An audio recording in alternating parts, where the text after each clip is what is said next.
अस्सलाम वालेकुम फ्रेंड्स, मैं हूं उस्मान अशरफ और आप देख रहे हैं बिजनेस आइडियाज़ उर्दू। दोस्तों, आज की इस वीडियो में हम बात करेंगे कट्टा फार्मिंग और बछड़ा फार्मिंग के हवाले से। यहाँ पे ये फार्म बनाया हुआ है चौधरी जावेद अनवर साहब ने, तो इन्होंने दोनों मिक्स ही रखे हुए हैं। कट्टे भी इसी में शामिल हैं और बछड़े भी इसी में शामिल हैं। तो जानेंगे इस फॉर्म के बारे में कि कितने में ये फॉर्म बना और क्या इनको आगे प्रॉफिट नज़र आ रहा है, इसमें से कितने माह हो गए और मज़ीद कितने माह ये मज़ीद रखेंगे। ये सारे सवाल पूछेंगे, तो वीडियो लास्ट तक देखिएगा। चैनल को सब्सक्राइब कर लें ताकि नेक्स्ट आने वाली वीडियोस भी आप तक पहुंचते रहें। अस्सलाम वालेकुम। वालेकुम सलाम। सर, आपका नाम? हाजी अनवर जवेद। हाजी अनवर जवेद। अच्छा सर, बताइएगा ये जगह कौन सी है? ये तरगा गांव है, 10 के करीब। 10 के करीब। अच्छा, बताइए कि आप कटड़े प्लस बछड़े ये एक साथ मिक्स फार्मिंग कर रहे हैं, ये कितने अरसे से कर रहे हैं? तकरीबन 4-5 माह हो गए। अच्छा, आपने कटड़े और बछड़े ये मिक्स क्यों रखे हैं? क्या सोचकर आप मिक्स फार्मिंग कर रहे हैं? मिक्स में कटियाँ भी रखी हैं चेक करने वास्ते कि फायदा हो, उसमें अगों बता लिया जाए। अभी आप चेक कर रहे हैं कि कटरों में ज़्यादा फ़ायदा या बछड़ों में ज़्यादा फ़ायदा है? अभी तक आप थोड़ा बहुत समझ पाए हैं कि इनमें से कौन सी फार्मिंग आसान या मुनाफा बख्श है? इंशाल्लाह सारे दोनों हैं, कटरों में भी मुनाफा है, बछड़ों में भी मुनाफा है। हाँ, सारे ठीक हैं। अच्छा, आपके पास कितने कटड़े और कितने बछड़े हैं? तकरीबन 40 तकरीबन है कट्टे। 40 कट्टे हैं और बछड़े? कटियाँ भी है ना? जी, मिक्स ही हैं। हाँ, तो 15 बच्चे हैं। 15 बच्चे हैं। अच्छा, कटड़े आपने किस उम्र में और कहाँ से खरीदे? कुछ बडियाना मंडी तो खरीदे हैं। अच्छा, बाकी लाहौरों खरीदे ने कट्टे बच्चे सारे। अच्छा, कटड़े खरीदते वक्त इनकी उम्र या वजन कौन सी चीज़ देखी जाती है? उम्र वजन तो देखना चाहिए, लेकिन हाँ नहीं देखा, अभी सारा मिक्स ही ले गए हैं। आमतौर पर आपके कटरू की उम्र या इनका वजन कितना होगा? जी, तकरीबन 4 मन तो भी ज़्यादा होएगा। और जब लिए एक जैसे नहीं है ना? अच्छा, और जब लिए थे वहाँ तब औसतन इनका वजन कितना था?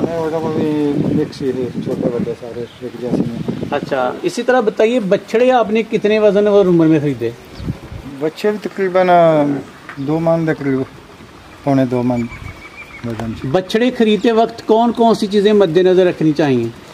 बच्चे खरीदन सब तो फार्म बनाना सब तो पहला देखना चाहिए कि सेहतमंद जानवर हो जी, वो एक जैसे हो जानवर, जिन्हें भी लाने ने उम्र दे हो, एक उम्र के और सेहतमंद हों। सेहतमंद। अच्छा, ਇਹ ਦੱਸਿਓ ਕਿ ਹੁਣ ਤੁਸੀਂ ਅੱਗੋਂ ਕੀ ਡਿਸਾਈਡ ਕੀਤਾ ਕਿ ਕੱਟੇ ਤੁਸੀਂ ਰੱਖੋਗੇ ਜਾਂ ਵੱਛੇ ਰੱਖੋਗੇ? ਤੁਸੀਂ ਦੱਸਣ ਦੇ ਸੋ ਨਾ ਅੱਗੋਂ ਇੱਕ ਹੀ ਫਾਰਮਿੰਗ ਕਰਨੀ ਹੈ, ਕਿਹੜੇ ਰੱਖੋਗੇ? ਅਸੀਂ ਹੁਣ ਮਿਕਸ ਹੀ ਰੱਖਾਂਗੇ, ਲੇਕਿਨ ਇਹਨਾਂ ਨੂੰ ਅਲੱਗ-ਅਲੱਗ ਰੱਖਾਂਗੇ। अच्छा, ਹੁਣ ਯਾਨੀ ਤੁਹਾਡਾ ਇਹ ਪ੍ਰੋਗਰਾਮ ਹੈ ਕਿ ਅਲੱਗ-ਅਲੱਗ ਰੱਖਿਆ ਜਾਏ? 3 ਨਸਲਾਂ ਹੀ ਰੱਖਾਂਗੇ, ਕੱਟੇ ਵੀ, ਬੱਚੇ ਵੀ ਤੇ ਕਟੀਆਂ। ਕੀ ਵਜ੍ਹਾ ਕਿ ਇਕੱਠੇ ਨਹੀਂ ਰਹਿ ਸਕਦੇ? ਕਿ ਤੁਸੀਂ ਸਮਝਿਆ ਇਹ ਤੁਸੀਂ ਇਕੱਠੇ ਰੱਖੇ ਤਾਂ ਕੀ ਰਿਜ਼ਲਟ ਆਇਆ? ਕੋਈ ਪ੍ਰੋਬਲਮ ਤੇ ਨਹੀਂ ਹੁੰਦੀ ਇਕੱਠੇ ਰਹਿਣ ਚ? ਪ੍ਰੋਬਲਮ ਇਹਨਾਂ 'ਚ ਨਹੀਂ ਹੈ, ਲੇਕਿਨ ਕਟੀਆਂ ਬੱਚੀਆਂ 'ਚ ਪ੍ਰੋਬਲਮ ਹੈ। ਕੱਟੇ ਬੱਚੇ ਜਿਹੜੇ ਕਟੀਆਂ ਤੇ ਚੜ੍ਹਦੇ ਨੇ ਤੇ ਉਹ ਮਸਲਾ ਬਣਦਾ।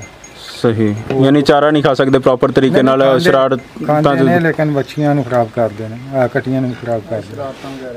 अच्छा, अगू की ज़ेन कि कदों तक तैयार होके विक जाएंगे? तैयार हो सकता है इन्हों ऐसे ही इन दिनों च बेच दईए। अच्छा, हो सकता है यानी जदों मुनासिब रेट मिले उदों तुसां बेच देने? रेट मिले उदों। अमूमन कितना चिर रखदे हो कट्टे? तकरीबन 4 महीने। 4 महीने। फीड किहड़ी दे रहे हो? फीड पहले तो असीं बरकत फीड दे रहे हैं, लेकिन हुण अगों नहीं, असीं अगों अपनी बनावा तैयार करांगे। सही। एक दिन में कितना खर्चा आ जाता है फीड का, एक कट्टे या बच्चे पर? ये तो वजन के हिसाब में तकरीबन एक दिन में एक कट्टा वजन के हिसाब से मीन के 1 मन का जो कट्टा है वो कितनी खुराक खा लेता है? 1 मन का तकरीबन 1 किलो। ठीक हो गया। अच्छा, एक बात सबसे हम ये बताइएगा कि ये लंबाई और चौड़ाई जो आपने शेड की बनाई हुई ये बता दीजिएगा, ये कितनी है? ये 100 फुट लंबाई है जी, 30 फुट चौड़ाई है। ठीक हो गया। अच्छा, नस्ल के बारे में बताइएगा कि बच्चों की नस्ल आपके पास कौन सी मौजूद है इस टाइम? देसी ज़्यादा है। देसी ज़्यादा है? क्या इनकी बढ़ोतरी ज़्यादा होती है, इस वजह से आपने रखे हुए हैं? ठीक हो गया। इनको मोटा करने के लिए आप वनडे के अलावा, फीड के अलावा और क्या क्या देते हैं? आलू दे रहे हैं। आलू देने का तरीका बताइए थोड़ा सा। आलू पहले पट्ठे पा लेने, उसके बाद फिर आलू छोड़ देने, ऐसे खा लेंगे। वो तकरीबन कितने केजी? 4 किलो। 4 किलो। की जानवर और बछड़ों और कटरों दोनों को या सिर्फ कटरों को? सारा सबको देते हैं? सबको।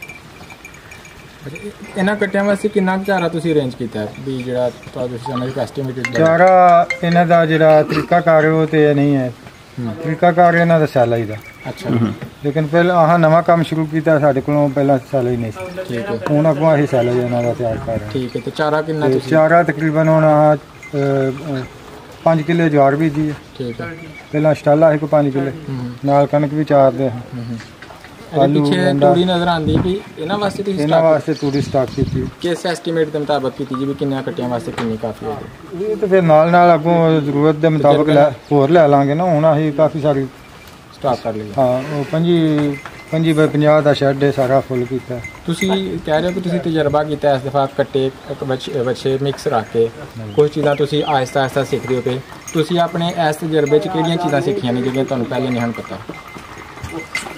ਪਹਿਲੇ ਤੇ ਆਮ ਪੱਠੇ ਵਾਲਾ ਕੰਮ ਹੈ ਨਾ, ਪੱਠੇ ਪਹਿਲੇ ਆਮ ਲੋਕ ਜਿਹੜੇ ਨੇ ਪੱਠੇ ਨਿਕਲੇ ਤੇ ਕੰਮ ਚਲਾਉਂਦੇ ਹਨ। ਅੱਛਾ। ਹੁਣ ਵੰਡਾ ਪੱਠੇ ਸੈਲੇਜ ਇਹਨਾਂ ਨਾਲ ਕੱਟੇ ਬੱਚਿਆਂ ਨੂੰ ਵੰਡੇ ਸਾਲੇ ਤੇ ਪਾਲਣਾ ਚਾਹੀਦਾ ਬਜਾਏ ਪੱਠਿਆਂ ਦੇ। ਪੱਠਿਆਂ ਨਾਲ ਤੇ ਬੜਾ ਲੰਮਾ ਕੰਮ ਹੈ, ਉਹ ਤੇ ਸਾਲਾਂ ਦੇ ਹਿਸਾਬ ਨਾਲ।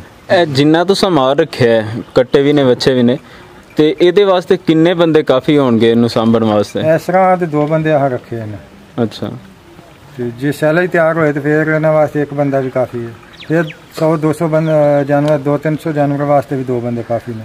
ਸਹੀ। ਅਗਰ ਕਿੰਨੀ ਤਨਖਾਹ ਦੇ ਰਹੇ ਬੰਦਿਆਂ ਨੂੰ ਇੱਥੇ? ਬੰਦਿਆਂ ਨੂੰ ਅਸੀਂ 15-15 ਹਜ਼ਾਰ ਦੇ ਰਹੇ ਹਾਂ, ਰੋਟੀ ਸਾਰੇ ਹਜ਼ਾਰ ਸਾਡੇ ਕੋਲ ਹੀ ਨੇ। ਇਹ ਫਾਰਮ ਦੀ ਲੰਬਾਈ ਚੌੜਾਈ ਟੋਟਲ ਕਿੰਨੀ ਹੈ? 8 ਕਨਾਲ ਚ ਫਾਰਮ ਹੈ। ਅੱਛਾ, 8 ਕਨਾਲ ਚ ਤੇ ਟੋਟਲ ਇਹਨਾਂ, ਲੇਕਿਨ ਵਿੱਚੋਂ ਤੁਸੀਂ ਇਹ ਥੋੜੇ ਨੇ ਇਸ ਕਰਕੇ ਸ਼ਾਇਦ ਬੰਦਿਸ਼ ਕੀਤੀ। ਅੱਗੋਂ ਹੁਣ ਮਾਲ ਜ਼ਿਆਦਾ ਕਰਾਂਗੇ ਤੇ ਫਿਰ ਸਾਰਾ ਇਸਤੇਮਾਲ ਇਸੇ ਚੀਜ਼। ਅੱਛਾ ਸਰ, ਇਹਨਾਂ ਦੀ ਬਿਮਾਰੀਆਂ ਦੇ ਹਵਾਲੇ ਨਾਲ ਦੱਸਿਓ ਕੋਈ। ਬਿਮਾਰੀਆਂ ਇਹਨਾਂ ਦੀ ਵੈਕਸੀਨ ਕਰਾਈ ਪਹਿਲਾਂ, ਬਿਮਾਰੀ ਤੇ ਅਲਹਮਦੁਲਿਲਾ ਕੋਈ ਨਹੀਂ ਆਈ। ਟਾਈਮ ਨਾਲ ਵੈਕਸੀਨ ਕਰਾ ਲਈਏ ਤੇ ਫਿਰ ਕਿੰਨੇ ਅਰਸੇ ਬਾਅਦ ਕਰਾਉਂਦੇ ਹੋ ਵੈਕਸੀਨ? ਅਸੀਂ ਪਹੁੰਚਦੇ ਜਿਸ ਵਕਤ ਆਏ ਨੇ ਪਹਿਲਾਂ ਸਭ ਤੋਂ ਕੀੜਿਆਂ ਵਾਲੀ ਦਵਾਈ ਦਿੱਤੀ ਇਹਨਾਂ ਨੂੰ। ਅੱਛਾ। ਉਸ ਤੋਂ ਬਾਅਦ ਇਹਨਾਂ ਨੂੰ ਜਿਹੜੀ ਮੂੰਹ ਖੋਰ ਤੇ ਮਰਲ ਸਰਕਾਰੀ ਡਾਕਟਰ ਆਉਂਦਾ ਜੋ 10 ਜਾ ਕਰ ਲੈਂਦੇ। ਮੌਜੂਦਾ ਦਿਨਾਂ 'ਚ ਕੋਈ ਸੇਲ ਵੀ ਕੀਤਾ ਜੇ? ਨਹੀਂ। ਤੇ ਤੁਸੀਂ ਕੀ ਤੋਕੋ ਰੱਖਦੇ ਹੋ ਕਿ ਕਿਸ ਤਰ੍ਹਾਂ ਇਹ ਸੇਲ ਹੋ ਜਾਣਗੇ? ਸੇਲ ਅਸੀਂ ਤਾਂ ਇਹਨਾਂ ਨੂੰ ਅੱਛਾ ਹੀ ਸੇਲ ਕਰਾਂਗੇ, ਜਿਸ ਤਰੀਕੇ ਨਾਲ ਵੀ ਕਰਨਾ ਪਿਆ। ਕਿਸੇ ਵਪਾਰੀ ਨੇ ਤੁਹਾਡੇ ਨਾਲ ਰਾਬਤਾ ਕੀਤਾ ਹੁਣ ਤੱਕ ਖਰੀਦਣ ਦੇ ਹਵਾਲੇ ਨਾਲ? ਬਹੁਤ ਜ਼ਿਆਦਾ ਕਰ ਰਹੇ ਹਾਂ, ਲੇਕਿਨ ਅਸੀਂ ਖੁਦ ਨਹੀਂ ਸੇਲ ਕਰ ਰਹੇ। ਅੱਛਾ। ਈਦ ਦੇ ਨਜ਼ਦੀਕ ਕਰਨਾ। ਸਹੀ। ਯਾਨੀ ਇਹਨਾਂ 'ਚ ਸੇਲ ਦੀ ਪ੍ਰੋਬਲਮ ਨਹੀਂ, ਜਿਵੇਂ ਦੂਸਰੀ ਪਹਿਲਾਂ ਛਿੱਤਰ ਮੁਰਗ ਦੀ ਫਾਰਮਿੰਗ ਵੀ ਕੀਤੀ ਸੀ? ਕੋਈ ਪ੍ਰੋਬਲਮ ਨਹੀਂ ਇਹਨਾਂ 'ਚ, ਕੋਈ ਪ੍ਰੋਬਲਮ। ਹਾਂਜੀ। ਇਹ ਤੇ ਇੱਕ ਬੰਦਾ ਖਰੀਦ ਕੇ ਲੈ ਜਾਂਦਾ। ਸਹੀ। ਇਹ ਇੱਕ ਦਾ ਤਰੀਕਾ ਹੁੰਦਾ ਵਪਾਰੀ ਆ ਜਾਂਦਾ, ਦੂਸਰਾ ਕੁਝ ਇਹਨਾਂ ਦਾ ਸਾਰਿਆਂ ਤੋਂ ਜਿਹੜਾ ਆਸਾਨ ਤਰੀਕਾ ਨਾ ਉਹ ਤੇ ਇਕੱਠਾ ਹੀ ਜਿਹੜਾ ਲਾਹੌਰ ਲੈ ਜੇ ਉਹ ਤੋਂ ਜ਼ਬਾ ਕਰਕੇ ਤੂੰ ਗੋਸ਼ਤ ਵਜ਼ਨ ਦੇ ਹਿਸਾਬ ਨਾਲ ਪੈਸੇ ਦੇ ਦਿੰਦੇ ਨੇ। ਅੱਛਾ, ਜ਼ੀਬਾ ਖਾਨੇ 'ਚ ਜਾ ਕੇ? Slaughter house. ਅੱਛਾ, ਸਲਾਟਰ ਹਾਊਸ ਆ ਕੇ। ਹਾਂਜੀ। ਤੇ ਬਾਕੀ ਇੱਥੇ ਜ਼ਿਆਦਾ ਥੋੜਾ ਇੱਕ ਵੇਚ ਕੇ ਤੂੰ ਮਸਲਾ। ਤੇ ਤੁਸੀਂ ਇਹ ਕੱਟੇ ਤੇ ਬੱਚੇ ਕਿੰਨੇ ਕੁ ਮਹੀਨੇ ਰੱਖ ਕੇ ਤੇ ਫਿਰ ਸੇਲ ਕਰੋਗੇ? ਅਸੀਂ ਇਹਨਾਂ ਨੂੰ ਤੇ ਵੇਖਿਆ ਨਾ, ਕੁਝ ਛੋਟੇ ਨੇ ਕੁਝ ਵੱਡੇ ਨੇ, ਕੋਈ ਇਸੇ ਤਰ੍ਹਾਂ। ਜੀ। ਇਹਨਾਂ ਦਾ ਕੋਈ ਟਾਈਮ ਟੇਬਲ ਆਹੀ ਨਹੀਂ ਰੱਖਣਾ। ਠੀਕ ਹੈ। ਤੁਹਾਡੀ ਵੈਸੇ ਮਰਜ਼ੀ ਅੱਗੋਂ ਹੈ? ਨੈਕਸਟ ਅਸੀਂ ਜਿਹੜਾ ਲਿਆਵਾਂਗੇ ਉਹ 3 ਤੋਂ 4 ਮਹੀਨੇ ਬਸ ਰੱਖਾਂਗੇ। 3 ਤੋਂ 4 ਮਹੀਨੇ। 4 ਮਹੀਨੇ ਤਕਰੀਬਨ ਰੱਖਾਂਗੇ। ਜੀ ਫਰੈਂਡਸ, ਰੋਜ਼ਾਨਾ ਦੀ ਕੀ ਰੂਟੀਨ ਰੱਖੀ ਹੈ? ਸਵੇਰ ਤੋਂ ਲੈ ਕੇ ਸ਼ਾਮ ਤੱਕ ਦੀ ਰੂਟੀਨ? ਸਵੇਰ ਇਹਨਾਂ ਨੂੰ ਪੱਠੇ ਪਾਈ ਦੇ ਨਾਲ ਵੰਡਾ ਪਾਈ ਦਾ, ਉਸ ਤੋਂ ਬਾਅਦ ਆਲੂ ਪਾਈ ਦੇ, ਆਲੂ ਬਾਅਦ ਚ ਪਾਈ ਦੇ। ਫਿਰ ਉਸ ਤੋਂ ਬਾਅਦ ਫਿਰ ਸਾਰਾ ਦਿਨ ਫਿਰਦੇ ਰਹਿੰਦੇ ਨੇ। ਪਿਛਲੇ ਟਾਈਮ ਫਿਰ ਇਹਨਾਂ ਨੂੰ ਪੱਠੇ ਪਾਈ ਦੇ ਨੇ। ਅੱਛਾ। ਮੈਂ ਦੇਖਣਾ ਫਿਰਦੇ ਰਹਿੰਦੇ, ਧੁੱਪੇ ਵੀ ਫਿਰਦੇ ਹਨ ਤੇ ਇਹਨਾਂ ਨੂੰ ਕੋਈ ਨਹੀਂ, ਇਹਨਾਂ ਆਪਣੀ ਮਰਜ਼ੀ ਆ, ਉਹਨਾਂ ਵਾਸਤੇ ਬਣਾਇਆ। ਨਾ ਥੱਲੇ ਆਉਂ ਤੇ ਅਸੀਂ ਧੱਕੇ ਨਾਲ ਤੇ ਨਹੀਂ ਇਹਨਾਂ ਨੇ ਲਿਆਉਂ। ਅੱਛਾ, ਸ਼ੈੱਡ ਦਾ ਖਰਚਾ ਤਕਰੀਬਨ ਕਿੰਨਾ ਕੁ ਆਇਆ ਸੀ ਤੁਹਾਡਾ ਬਣਾਉਣ ਲੱਗਿਆ? ਸ਼ੈੱਡ ਦਾ ਤਕਰੀਬਨ 5 ਲੱਖ ਆ ਗਿਆ ਖਰਚਾ। 5 ਲੱਖ ਵੀ ਤਿਆਰ ਹੋਇਆ? ਠੀਕ ਹੈ। ਸ਼ੈੱਡ ਦੇ ਉੱਤੇ ਤੁਸੀਂ ਸਲੈਬਾਂ ਪਾਈਆਂ ਨੇ, ਸਲੈਬਾਂ ਦੇ ਉੱਤੇ ਕੋਈ ਚੀਜ਼ ਨਹੀਂ ਪਾਈ? ਨਹੀਂ, ਪਾਣੀ ਹੁਣ ਉੱਤੇ ਸੀਮੈਂਟ ਬਜਰੀ ਪਾਵਾਂਗੇ। सीमेंट बजरी पाओगे? ਹੁਣ ਹੀ ਥੋੜੀ ਦੇਰ ਹੋਏ तैयार किया ही आलम। अच्छा, हमने बात सुनी है कि ये जो बच्चों का गोश्त होता है ये लाल हो जाता है एज कम्पेयर टू जो कट्टे होते हैं।